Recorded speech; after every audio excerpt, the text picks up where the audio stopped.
Hello, I'm Richard Welty, Chief Tech Inspector for the Mohawk-Hudson region of the Sports Car Club of America. And today we are here at North Country Subaru in Queensbury, New York. With me is Jared Lundgren, Operations Manager and part owner of the dealership. And we're going to be going through the annual inspection of a brand new build Touring 3 Subaru Legacy.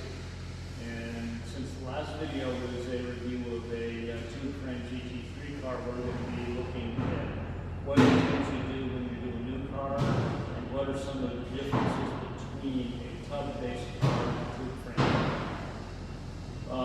And Jared is a driver who has had a finish of 5th place at the Mid-Ohio Runoffs a few years ago, a 10th place at Daytona, and has run well at Indianapolis, although it did not end well that day. So, what is the story on a brand new car?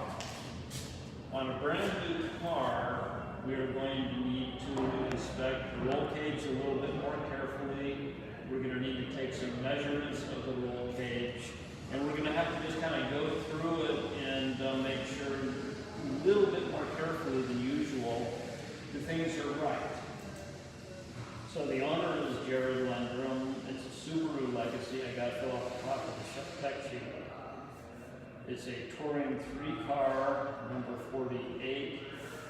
When you do a new car, you're going to issue a new logbook. I've already issued a logbook number to it, so I know that the car is 0651901. The first 3 digits of the logbook number are the SCCA region number issuing the book. The remaining digits of the logbook number are assigned by the region internally. Tech sheet wants me to check the logbook and VIN match, and it's a new car, so that's fine. All of this other stuff is irrelevant paperwork material until we're done. So we start right out with the interior of the car. And what we care a lot about is whether the roll cage is done per the general competition rules. So we see we have a main hoop that starts at the floor, goes up to the top, comes down on the far side, and we see that they built a box to mount the bottom section of the roll cage, which is one of the appropriate ways to do that. There is a specification for the weight of the plate and the allowed dimensions of the plate. And this basically looks like this was all done correctly. There should always be a diagonal in the main hoop running from the top behind the driver's seat to the floor opposite the driver's side. And there should always be a lateral bar running from one side to the other. And that's designed to keep the cage from spreading if the car were to roll over. That's a direct response to an accident in 1992 at the runoffs. You look and see we have 2 door bars on both sides running forward. The particular construction in this, and it may be hard to see unless you bring the camera down here low and aim up, is that we have a halo hoop up top, which means that there's a hoop that runs forward under the windshield and back. And then we have forward braces to the floor up to the front of the halo. And this is one of the 3 permissible ways of building a cage like this, and it's a pretty good one for a lot of reasons. We see lots of triangulation in this cage, and the GCR permits you any number of bars in the structure of the cage as long as they're not extra attachment points to the tub. And this is a very well triangulated cage. I have pretty strong confidence that this is going to hold up. You also need to take a look at the quality of the welding, and this is basically good MIG welding. The thing you worry about, and I'm not worried about it here because I know Jared doesn't pull this stuff. The thing you worry about is the kid who goes to Costco or Sam's Club and buys a 110 volt Italian MIG and thinks that he's going to use that to weld the cage.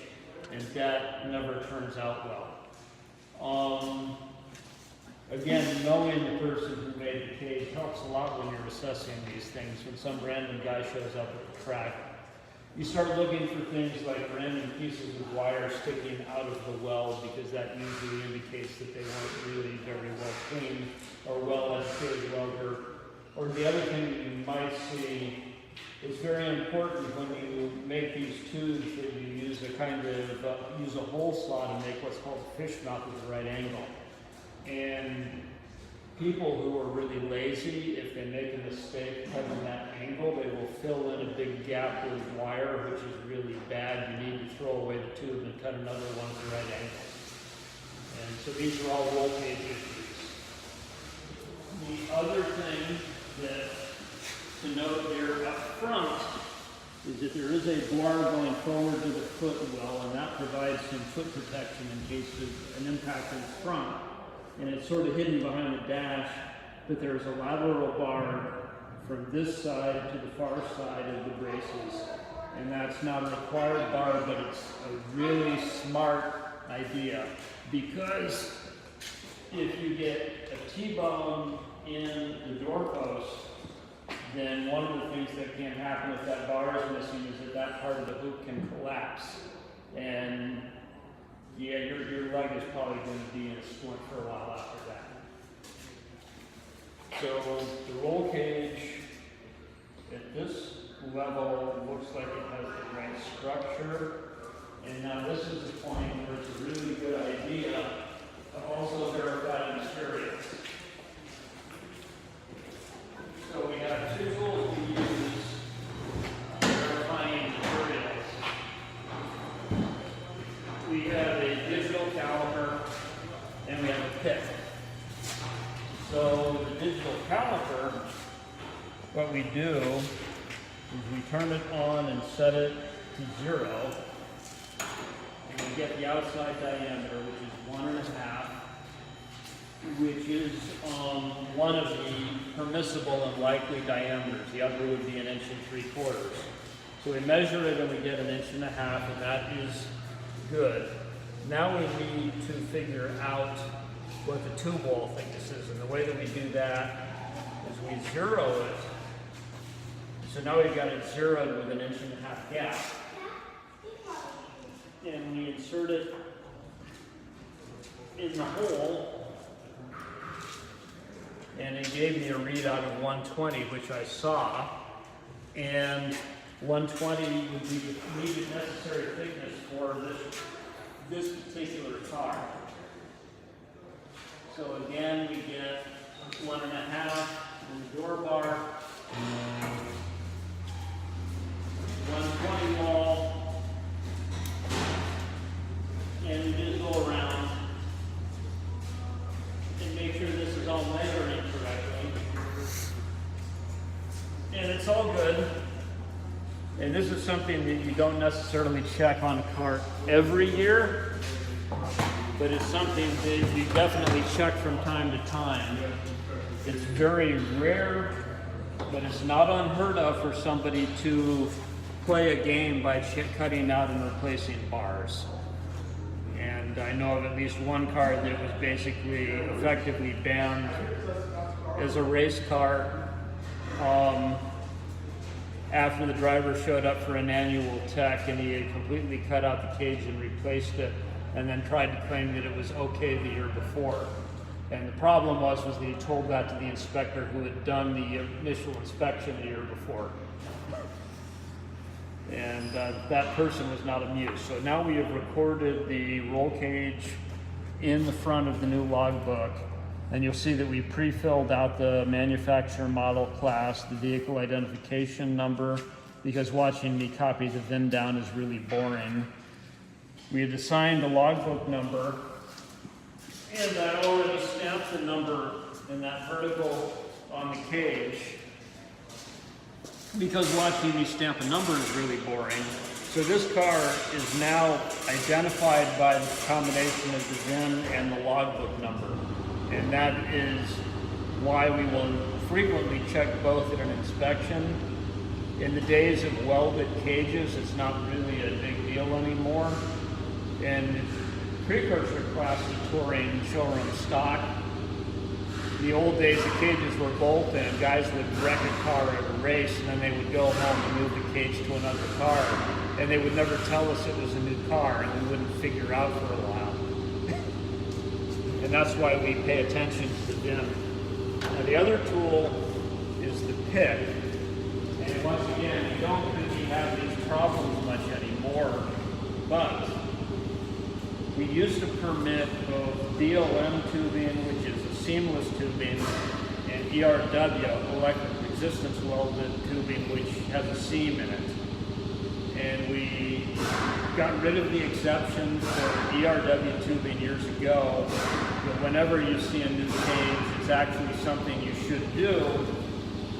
Take a pin to the inside of the inspection hole and scrape the inside to see if you can find a seam. And there's no seam in this tube, so I'm good with it. The ERW tube started life as a flat plate. It was rolled around, welded together, so you're looking for that weld point. But this was extruded, kind of like that plate will put. Yeah. So there wouldn't be a seam. Yeah. So basically, we know that this is a seamless tube, and that meets the requirement. The issue with ERW wasn't so much that you couldn't build a good cage with ERW. The issue was the cage builders did not know what steps you had to take with ERW to make a good cage. And so you could get all kinds of bad mistakes with ERW. The DLM, it's a little harder to screw that up. Okay, so weld's good, mount's good, inspection hole's good. Now let's go back over to the driver's side.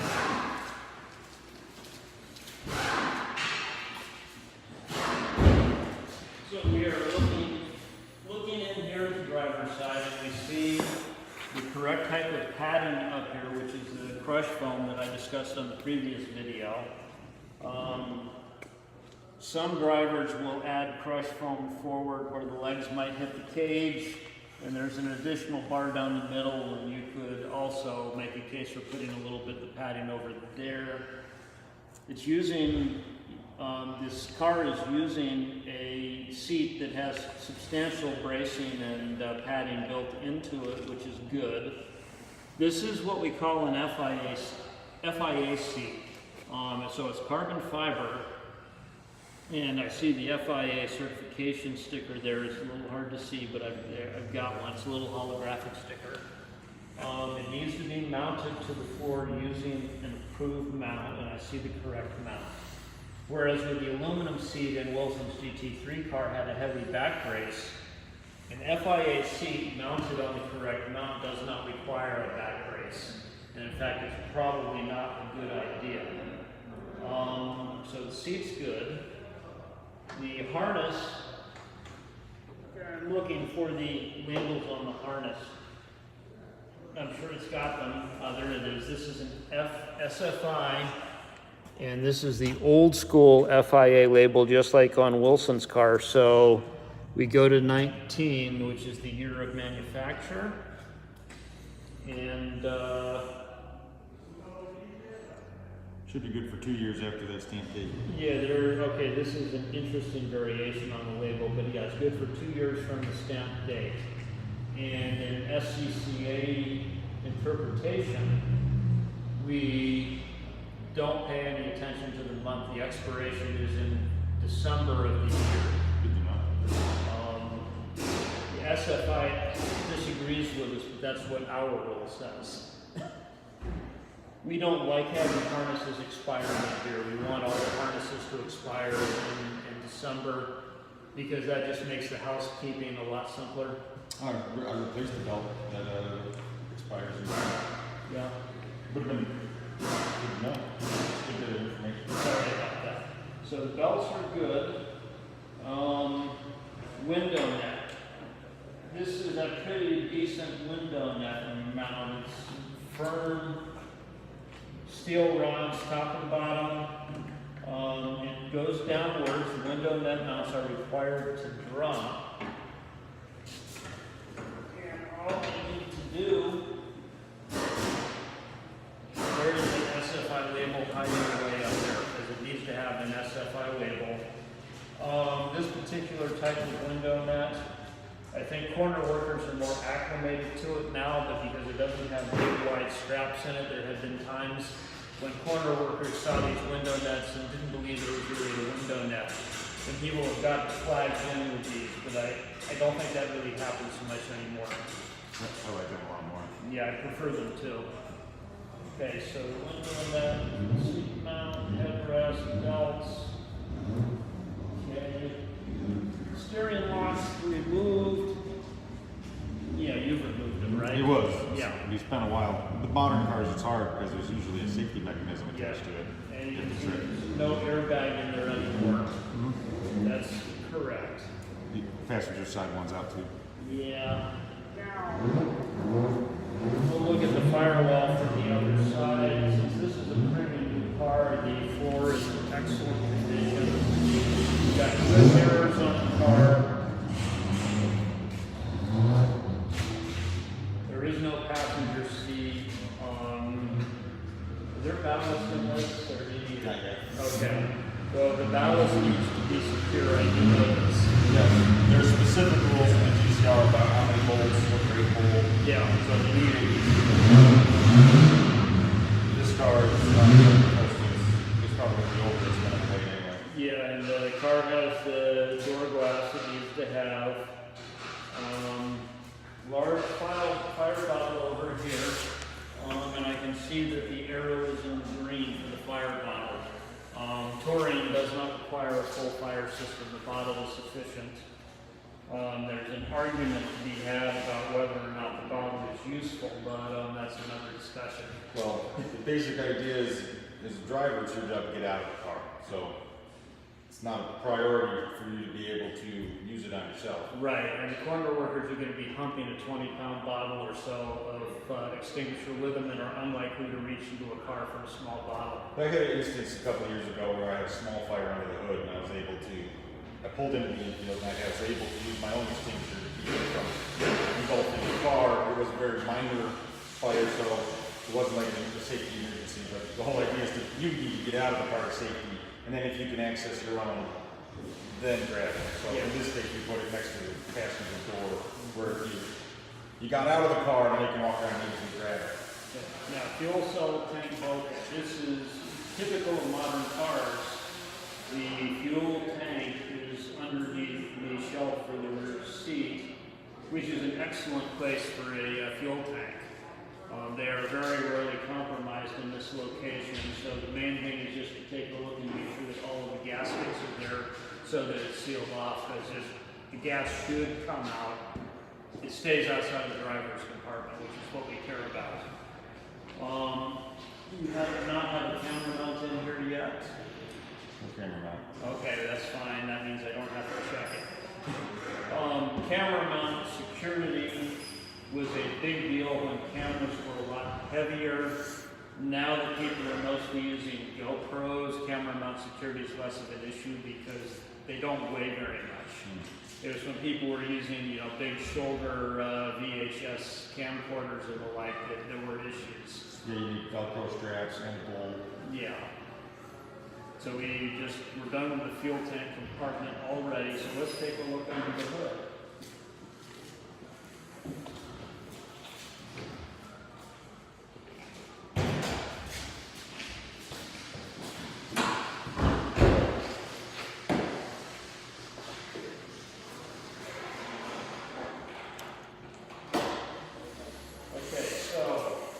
Car like this, what's under the hood should look pretty stock, and my God, it looks pretty stock. It's very stock. You make sure that the battery hold down is good. The positive terminal needs to be covered, and usually it's nice to throw a little tape on both, but it's critical to cover the positive terminal because if that ever actually does come loose, that could cause the car to become electrically live, and you don't want that. Serpentine belt, basically, serpentine belts are something that, either they work or it's a disaster.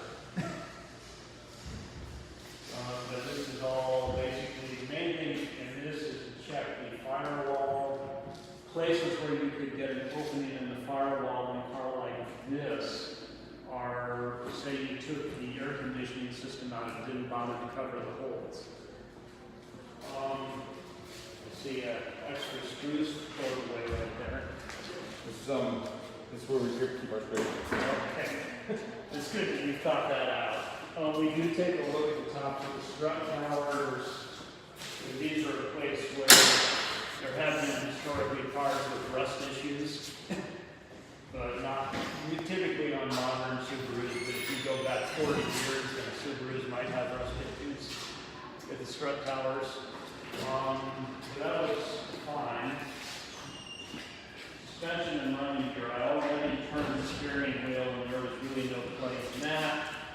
So really we just kind of put a little force on that to make sure that the wheel bearings aren't about to explode. Which once again, this is a well-maintained car and I don't expect any issues. But there are guys who show up at the racetrack who don't know how to preload wheel bearings or even know that it's something they should check.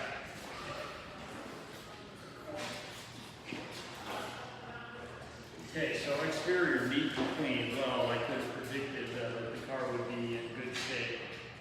Number, size, contrast. Yes, they will know that this is car number 48. That's a non-issue. You need numbers on both sides and on the hood, depending on where you are at the racetrack. Corner workers, timing and scoring, will see one side or the other. At Watkins, you land timing and scoring, you can only see the hood of the car. And I got yelled at for not having a number on the hood of my car at Watkins, and I hadn't even thought about it. So yeah, they yelled at me, which is why the number on the sides of my old car were nice cut vinyl. The number on the hood was yellow racing tape. So this is all good. He does not have the 12 racing stickers on it yet. We'll deal with that later. Mirrors. The club racing stickers should be one on either side and one on forward facing. Yeah. And yeah, lights. This isn't taped yet, but yeah, this is clear tape or some racer tape and color of your choice. Likewise on the rear, some kind of taping. And the point here is if somebody hits you and that shatters, you want to keep control over it and not have it go all over the racetrack where it can cut somebody else's tire or make cleanup harder.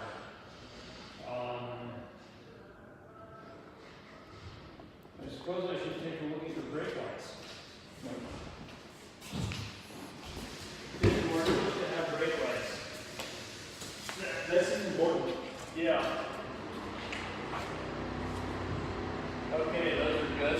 All three. Exhaust system next is basically stock looking. I don't know that it's a stock exhaust, but it looks like it's coming up the stock location. It comes out and follows the stock path, and when you have a dual exhaust, you have the right to, in this class, you have the right to choose which of the outlets you want to use. This guy came with the dual exhaust, we opted for the driver's side and kept it as a straight pipe. So there's only one thing left to check. And what we have here is a massively overbuilt tow loop, which is good. Massively overbuilt is what I would want to see as opposed to massively underbuilt. And as I was telling Jared earlier, one year at Lime Rock, I had a couple of cars of this type come in, and I don't know what they were thinking, but they had 1/4-inch wire rope sticking out of the grill. They had a little loop and then a little tiny U-bolt holding it into a small loop. And I thought they were insane, and they learned why it was a bad idea when Fire and Rescue yanked them out of the swamp. And the tow rope ripped straight upward through the grill and then tore the hood out of the latch. Sounds like a cheese cutter. Yeah. So I think that we pretty much covered everything. I have issued the book, I've stamped the number, and I have gone through the car looking for problems. And so that pretty much wraps it up. Another no drama annual inspection for the video series. So thanks everybody for watching, and we're going to sign off.